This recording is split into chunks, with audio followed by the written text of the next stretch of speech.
बिस्मिल्लाहिर्रहमानिर्रहीम। अस्सलाम वालेकुम। Program politics and geopolitics with Umar Farooq इन पर फिर आपको कहेंगे खुशामदीद। आज के एपिसोड में हम बात करेंगे न्यूक्लियर वेपन और पाक भारत कशीदगी के हवाले से। पाकिस्तान और भारत के फौजी ताल्लुकात के तनाजुर में जोहरी हथियार क्या अभी अहम है? मई 2025 की जंग के दौरान पाकिस्तान ने अपनी जोहरी सलाहियत पर जोर क्यों नहीं दिया? वो तनाज़ा जोहरी सतह तक क्यों नहीं बढ़ा? और क्या मुस्तकबिल के तनाज़ात या फौजी बहरान में जोहरी पहलू शामिल होगा? किसी बाज़ाब्ता जंग से पहले दूसरे मुल्क पर हमला कर देने के बढ़ते रुझान से प्रीएम्प्टिव स्ट्राइक कहते हैं जिसे, उसके पेश नज़र हमारे खित्ते में सियासी इस्तेहकाम का मुस्तकबिल क्या होगा? ये वो तमाम पॉइंट्स हैं जिन पर आज के एपिसोड में हम बात करेंगे और हमारे साथ इस टॉपिक पर बात करने के लिए हमेशा की तरह आज भी मौजूद हैं सर उमर फारूक। तजिया निगार हैं, आलमी अमूर पर गहरी नजर रखते हैं। सर अस्सलाम वालेकुम। वालेकुम अस्सलाम जी। ये जो आपने सर आज कैसे हैं आप? मौजू बिल्कुल ठीक, ये जो आज आपने मौजू चूज किया है ये बड़ा इंटरेस्टिंग है। मेरा ख्याल है दो तनाज़र में ये बहुत इंटरेस्टिंग है। Before you ask me questions, मतलब मैं इसको कहूँगा दो तनाज़र में बहुत इंटरेस्टिंग है। एक जो इंडिया पाकिस्तान टेंशंस चल रही हैं और उनकी तरफ से बड़े एग्रेसिव किस्म जिंगोइस्टिक किस्म के बयानात आ रहे हैं, और दूसरी बात जो पाकिस्तान की तरफ से एक प्रीएम्प्टिव स्ट्राइक जो पता चला है कि स्ट्राइक्स हुई हैं काबुल में। नूर वली मसूद जो टीटीपी का लीडर है उसके खिलाफ स्ट्राइक हुई है, वो पता नहीं मारा गया या नहीं, आई डोंट नो।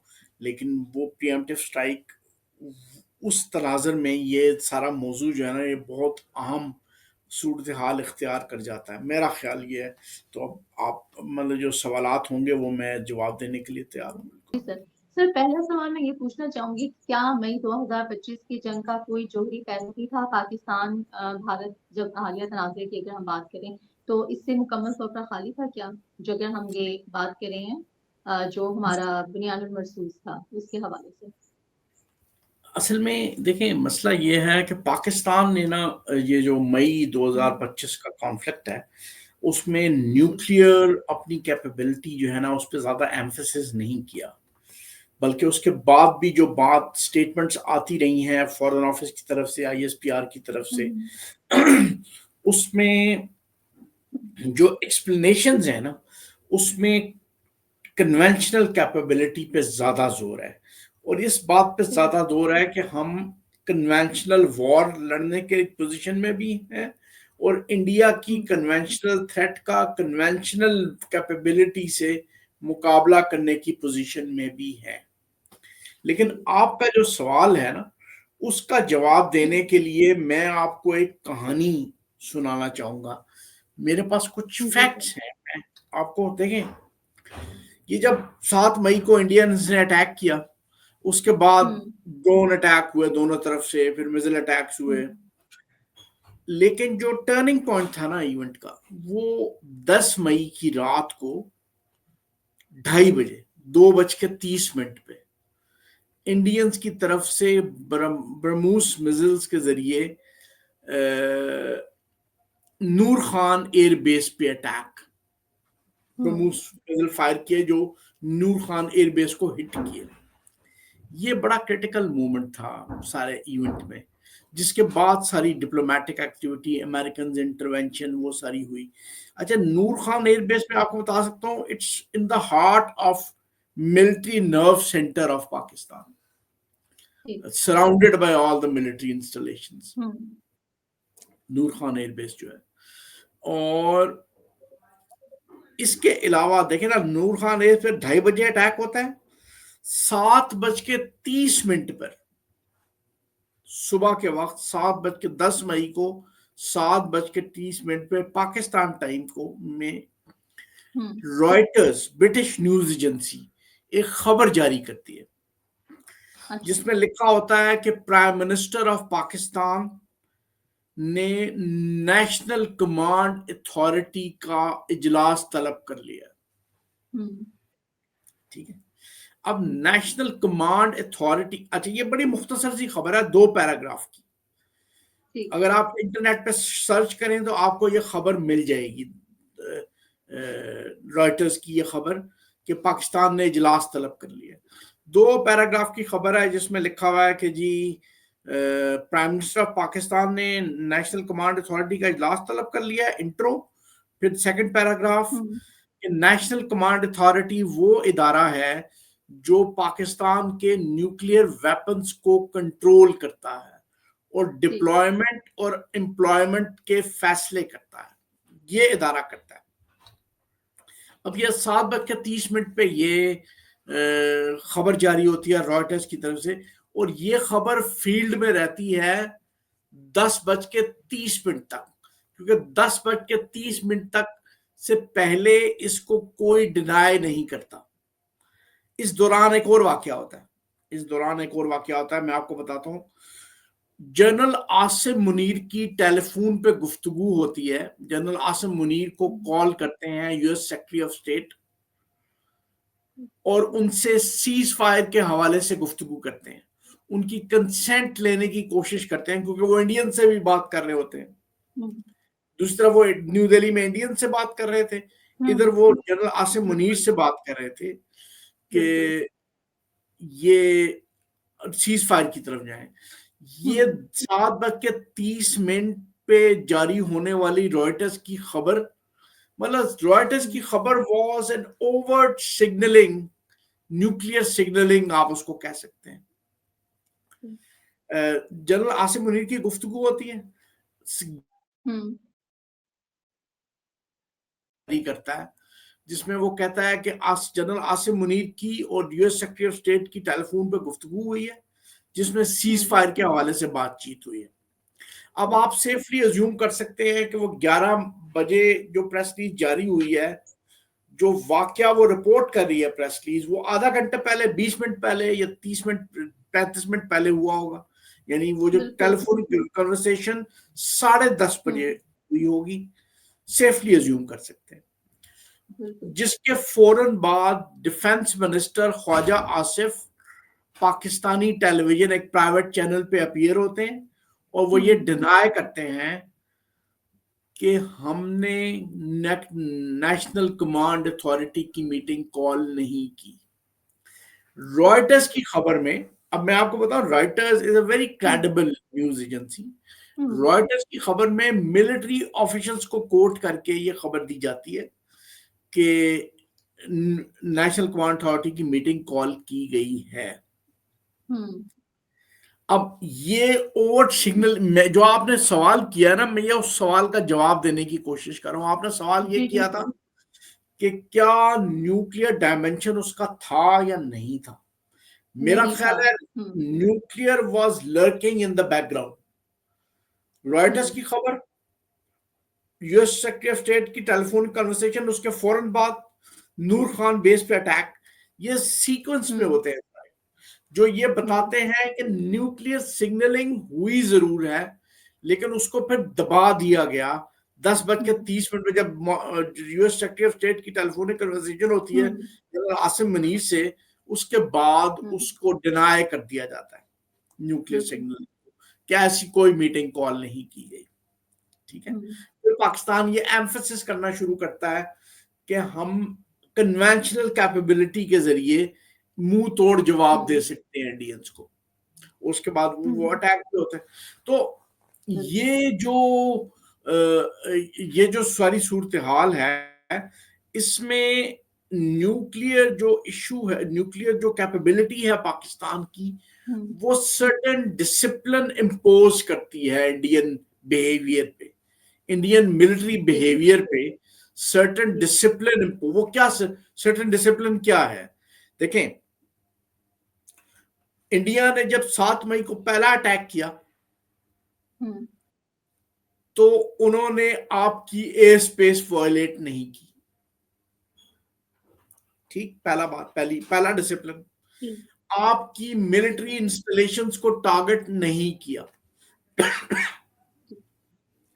दूसरा डिसिप्लिन, और ये फौरन अनाउंस कर दिया कि हम इसके बाद कुछ नहीं करेंगे। ठीक है, अगर पाकिस्तानी जवाब नहीं देंगे तो हम भी जवाब नहीं देंगे। सर्टेन डिसिप्लिन इंपोज करता है आपका न्यूक्लियर कैपेबिलिटी और इंडियन मिलिट्री बिहेवियर। ठीक, तो मेरा ख्याल है nuclear dimension it was lurking in the background, but there was a nuclear dimension to May 2025 कॉन्फ्लिक्ट। ये मेरी राय है। सर, पाक भारत फौजी ताल्लुकात में न्यूक्लियर रेफरेंस की मुख्तसरन तारीख क्या है? मैं चाहूंगी कि उसके हवाले से भी आप जरूर बताएं। देखें, ये जो न्यूक्लियर डेटरेंट होता है ना, ये हम्म। वन साइडेड स्टोरी नहीं हो सकती। ठीक। हमारा जो इंटेलेक्चुअल डिलेमा है ना, हम्म।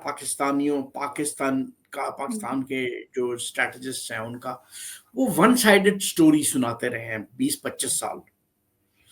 हम्म। One sided story, Indian part of the बिल्कुल। Story was not part of this story. जो नैरेटिव बिल्ट हुआ है ना, वो वन साइडेड है। अब देखिए ना, ठीक है।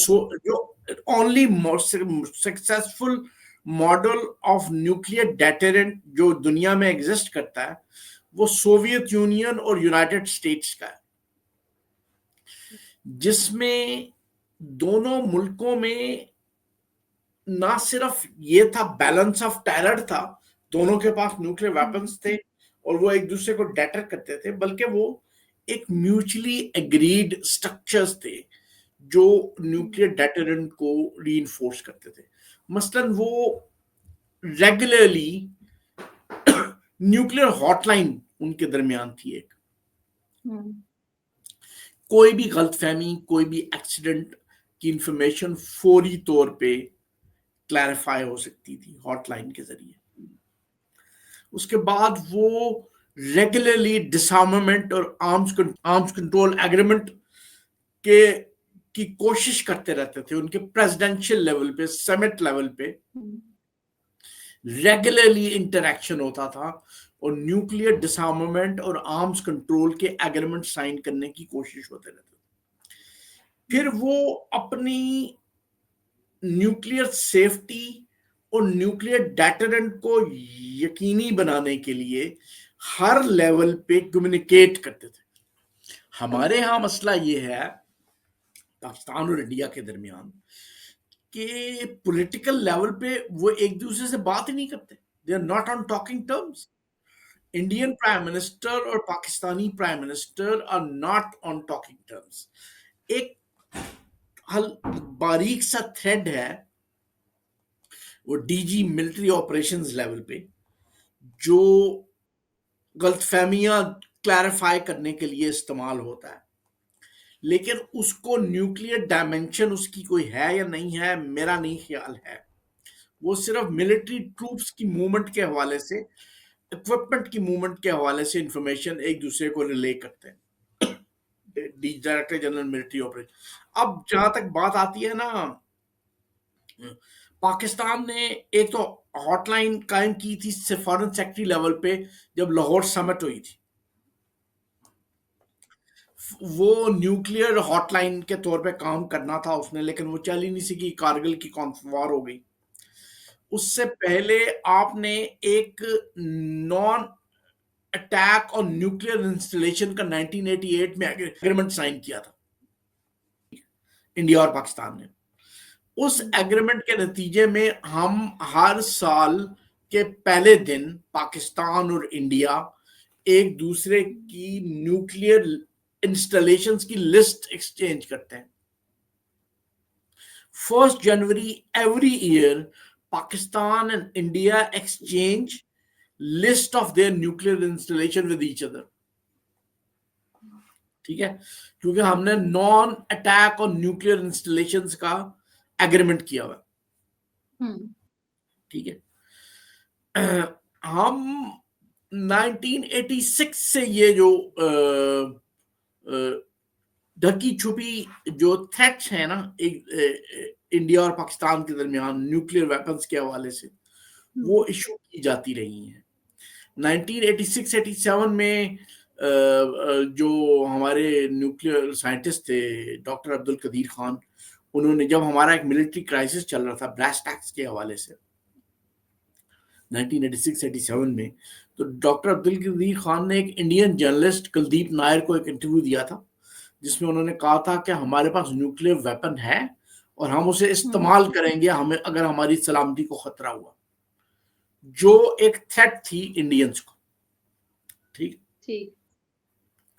फिर 1990 में अमेरिकन इंटेलिजेंस ने ये एक मूवमेंट पिक की थी, जो लॉजिस्टिकल मूवमेंट थी, जो डिलीवरी सिस्टम और न्यूक्लियर वेपन्स की मूवमेंट के हवाले से 1990 में अमेरिकन इंटेलिजेंस ने ये इंडियंस को कन्वे भी किया था और पाकिस्तान को खबरदार भी किया था कि आप इस तरह का कोई काम ना करें, न्यूक्लियर एक्सचेंज की तरफ ना लेके जाए।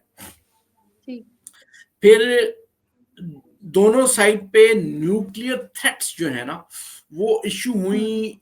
2002 का जो मिलिट्री क्राइसिस है उसमें भी हुई। फिर 2008 में जब बॉम्बे का अटैक हुआ उसमें भी हुई। उसमें भी हुई। फिर जो पुलवामा वाला मसला। लेकिन एक बड़ी हम्म। इंपॉर्टेंट बात यह है कि ये थ्रेट्स एक्सचेंज होती रही हैं पॉलिटिकल लेवल पे। पॉलिटिशियंस एक दूसरे को थ्रेटन करते रहे हैं, बिल्कुल। मिलिट्री लीडर्स कभी एक दूसरे को थ्रेटन नहीं किया। हाँ, ये ठीक है। है। ठीक है। कारगिल के दौरान भी अमेरिकन इंटेलिजेंस ने दोबारा वो सैटेलाइट इमेजरी पिक की कि पाकिस्तान ने अपने स्ट्रेटेजिक वेपन्स मूव किए हैं। कारगिल कॉन्फ्लिक्ट के दौरान भी ये हुआ। और ये जब प्राइम मिनिस्टर नवाज शरीफ जो हैं उस वक्त के prime minister president bill Clinton से मिलने के लिए गए तो उनको वो बाकायदा एविडेंस दिखाया भी गया कि पाकिस्तान ने अपने स्ट्रेटेजिक वेपन्स मूव किए हैं डिप्लॉयमेंट के लिए या मोबिलाइज किए हैं।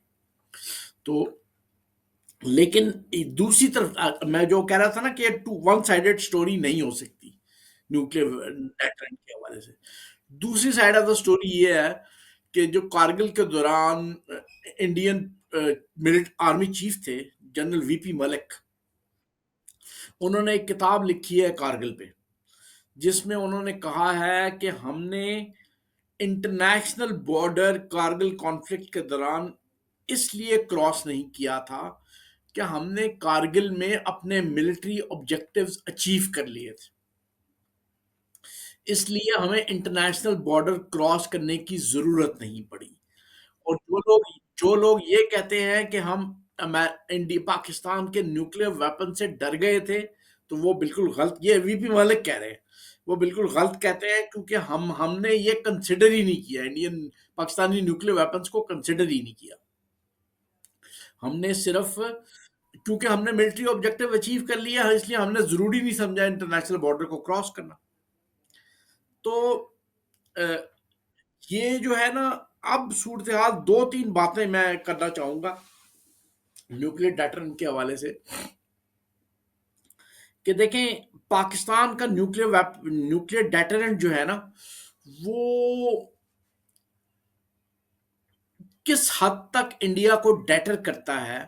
तो पाकिस्तान की तरफ से ये कहा गया है कि हमने न्यूक्लियर वेपन के जरिए इंडिया को डेटर किया, बल्कि दूसरी तरफ इंडियंस ये कहते रहे हैं कि हमें हमें प्रिवेंट किया है इंटरनेशनल बॉर्डर क्रॉस करने से इंटरनेशनल डिप्लोमेसी ने। फ्रेंच, ब्रिटिश, अमेरिकन डिप्लोमेट्स ने आके जो डिप्लोमेसी की, जो हमें समझाने की कोशिश की कि अटैक मत करें, एक खतरनाक सूरत हाल डेवलप हो सकती है, उस वजह से हमने इंटरनेशनल बॉर्डर क्रॉस नहीं किया। तो जो न्यूक्लियर डेटरेंट की हिस्ट्री है ना वो इनकम्प्लीट है, लिखी जब तब जाएगी जब दोनों तरफ से डॉक्यूमेंट्स जो है ना डीक्लासिफाई होंगे और डीक्लासिफाई होने के बाद कंप्लीट एक स्टोरी ली जाएगी कि इंडियंस क्या किस तरह बिहेव कर रहे थे क्राइसिस के दौरान, कॉन्फ्लिक्ट के दौरान, और पाकिस्तानी किस तरह बिहेव कर रहे थे कॉन्फ्लिक्ट के दौरान। सर, क्या आप हमें मुस्तकबिल के तनाज़ात या फौजी बहरान की मुमकिन शक्ल के बारे में कुछ बता सकते हैं कि क्या अब सूरत हाल होने वाली है? देखें पाकिस्तान जो है ना वो इस बात पे कन्विंस्ड है कि उसे एक लिमिटेड वॉर लड़नी पड़ेगी बिफोर वो पॉइंट रीच हो जहां न्यूक्लियर वेपन्स रेलेवेंट होना शुरू हो जाए। उससे पहले एक लिमिटेड वॉर लड़नी पड़ेगी और वो लिमिटेड वॉर जिस तरह के 7 मई और 10 मई के दरमियान लिमिटेड वॉर हुई, आपने न्यूक्लियर वेपन्स का जिक्र तक नहीं किया। और इंडियंस की तरफ से ये बार बार कहा जाता रहा है। जब ये 2002 का मिलिट्री क्राइसिस आया था, उसके बाद उन्होंने कोल्ड स्टार्ट डॉक्ट्राइन एक अप्रूव की थी। कोल्ड स्टार्ट डॉक्ट्राइन का मतलब ये था कि वो फॉरवर्ड डिप्लॉयमेंट कर रहे थे अपने एयरफोर्स एलिमेंट के, लैंड फोर्सेस एलिमेंट के और नेवल एलिमेंट्स के फॉरवर्ड डिप्लॉयमेंट कर रहे थे। फॉरवर्ड डिप्लॉयमेंट से मतलब ये असल में मैं आपको थोड़ा सा इसका बैकग्राउंड समझा दूं कि जब 2002 का क्राइसिस आता है ना, मिलिट्री क्राइसिस, तो यानी पार्लियामेंट पे, इंडियन पार्लियामेंट पे अटैक होता है और इंडियंस कहते हैं कि हम इसका बदला लेंगे। तो वो उनकी जो स्ट्राइक कोर है ना, वो लोकेटेड है सेंट्रल इंडिया में। इंडियन स्ट्राइक, उस वक्त स्ट्राइक कोर, यानी ये जब 2002 की बात है, उनकी स्ट्राइक कोर्स लोकेटेड थी सेंट्रल इंडिया में। और सेंट्रल इंडिया से मोबिलाइज करते हुए स्ट्राइक कोर को कि वो बॉर्डर तक पहुंचे, तकरीबन 27 दिन लग गए। 27 दिन में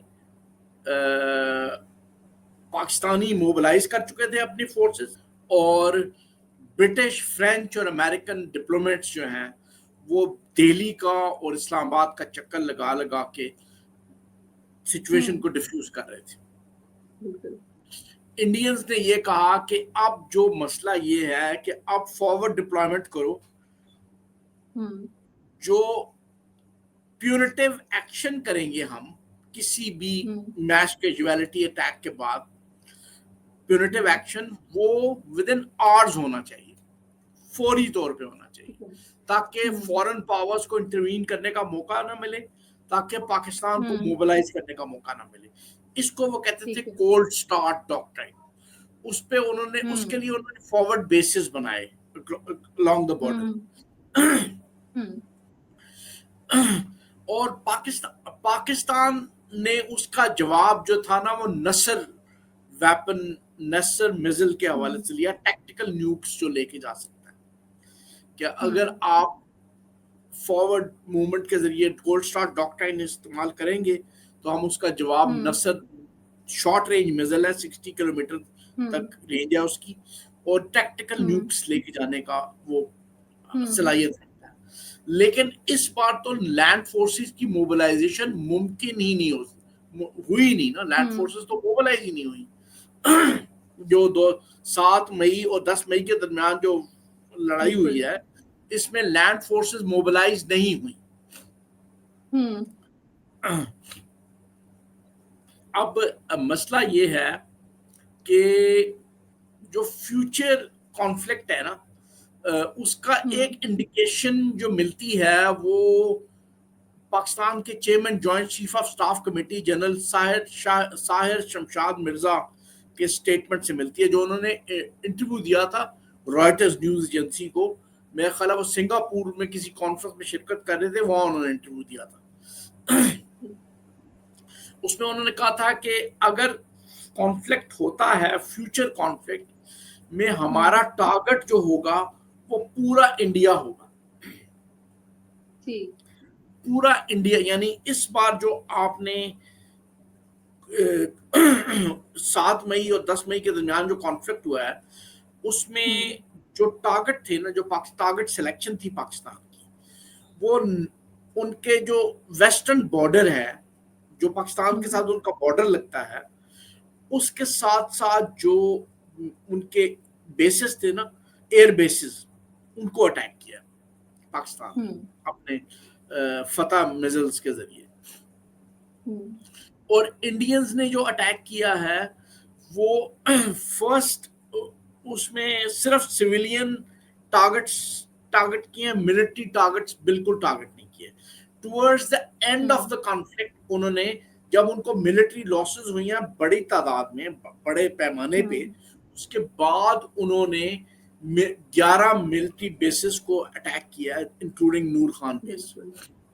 मैं जो खतरा महसूस करता हूँ वो खतरा ये है कि जो फ्यूचर कॉन्फ्लिक्ट होगा उसमें स्टार्ट जो है वो इंतहाई इकदाम से हो सकता है। मसलन उसमें इंडस्ट्रियल जोन्स को अटैक किया जा सकता है, उसमें न्यूक्लियर इंस्टॉलेशंस को अटैक किया जा सकता है, उसमें बड़े पैमाने पे nerve centre, military nerve centres को अटैक किया जा सकता है, जो फ्यूचर वॉर होगी। ये सब टारगेट होगा तो वहां से पुल बैक करना और मुश्किल हो जाएगा। पुल बैक करना मुश्किल नहीं, बहुत मुश्किल हो जाएगा, पुल बैक नहीं किया जा सकता। Ceasefire will not be very easy then, और अमेरिकन या और किसी इंटरवेंशन के जरिए वॉर को रुकवाना और भी मुश्किल हो जाएगा। और इस बात पे बहुत सी वॉर गेम्स हो चुकी हैं, यूएस स्टेट डिफेंस डिपार्टमेंट ने बहुत सी वॉर गेम्स की हैं, अमेरिकन यूनिवर्सिटीज ने बहुत सी वॉर गेम्स की हैं, थिंक टैंक्स ने बहुत सी वॉर गेम्स की हैं कि पाकिस्तान और इंडिया में कोई भी conventional conflict within days will be escalated to nuclear level। ठीक है, तो न्यूक्लियर एक्सचेंज अगर कॉन्फ्लिक्ट होता है तो न्यूक्लियर एक्सचेंज को अगर खुदा रोके तो रोके, इंसानों के बस की बात तो नहीं होगी। बिल्कुल ऐसा ही है। जी जी सिर्फ पेशगी हमलों की जरूरत से ज्यादा जो है आजाद खिते को किस तरह से गैर मुस्तहकम कर सकता है, क्योंकि हम देख रहे हैं कि आप पहले बताते नहीं है, एकदम से किसी भी मुल्क पे अटैक कर दिया जाता है, तो ये क्या सूरत हाल बन रही है, खिते पर इसके क्या असरात मुरतब हो रहे हैं? ये बहुत ही खतरनाक ट्रेंड है, बहुत खतरनाक ट्रेंड है। अब देखिए ना, इंडिया की तरफ से जिस तरह का प्रीएम्प्टिव स्ट्राइक की गई 7 मई 2025 को, वो किसी बहुत बड़ी जंग की तरफ लेके जा सकता था। बहुत जंग तो हुई लेकिन बड़ी मुख्तसर सी हुई, अमेरिकन इंटरवेंशन हो गई, लेकिन प्रीएम्प्टिव स्ट्राइक जो है वो बहुत बड़ी जंग की तरफ लेके जा सकते हैं। और इसी पाकिस्तान के पास तो एयर डिफेंस सिस्टम्स हैं और पाकिस्तान के पास और बहुत सा इक्विपमेंट है उसका मुकाबला करने के लिए। अफगानिस्तान तो बिल्कुल बेयारो मददगार है, उनके पास तो एयर डिफेंस भी नहीं है। तो आप पाकिस्तान ने, अब जिस तरह की रिपोर्ट्स आ रही हैं कि पाकिस्तान ने एयर स्ट्राइक्स की हैं काबुल में, नूर वली मसूद जो तालिबान का टीटीपी का लीडर है उसको वो शायद मारा गया उसमें। तो ये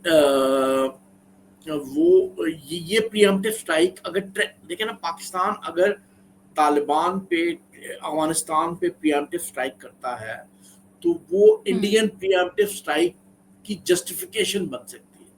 मतलब इंडियंस कैन आस्क क्वेश्चन कि अगर पाकिस्तान अफगानिस्तान पे प्रीएम्प्टिव स्ट्राइक कर सकता है टेररिस्ट को चेस करते हुए, तो हम पाकिस्तान पे प्रीएम्प्टिव स्ट्राइक क्यों नहीं कर सकते? बिल्कुल टेररिस्ट को चेस करते हुए। प्रीएम्प्टिव स्ट्राइक का मतलब है आप एक मुल्क की सॉवरेनिटी को वायलेट करते हैं, एक मुल्क की उसकी एयर स्पेस को वायलेट करते हैं। और अफगानिस्तान भी एक मुल्क है, सॉवरेन मुल्क है, उसको किसी ने गवर्नमेंट को रिकॉग्नाइज नहीं किया हुआ, लेकिन उसको वो एक कंट्री तो है ना। अब देखिए ना, जो अफगानिस्तान में सूरत हाल है और जो पाकिस्तान के पाक अफगान बॉर्डर एरियाज में सूरत हाल है, वो हमारी अपनी बनाई हुई है सूरत हाल है। ये जो 20 साल गुजरे हैं अमेरिकन की ऑक्यूपेशन के अफगानिस्तान में, हम उसमें मुकम्मल तौर पर सपोर्ट करते रहे हैं तालिबान को, अफगान तालिबान। बिल्कुल ऐसा हम उनको वेस्टर्न मीडिया के मुताबिक लॉजिस्टिक सपोर्ट प्रोवाइड करते रहे, हाइडआउट्स प्रोवाइड करते रहे और पॉलिटिकल सपोर्ट प्रोवाइड करते रहे। अब वो इतने बड़े आफरियत बन के हमारे सामने आ गए हैं, हमारे लिए बहुत बड़ी थ्रेट, सिक्योरिटी थ्रेट पोज कर रहे हैं।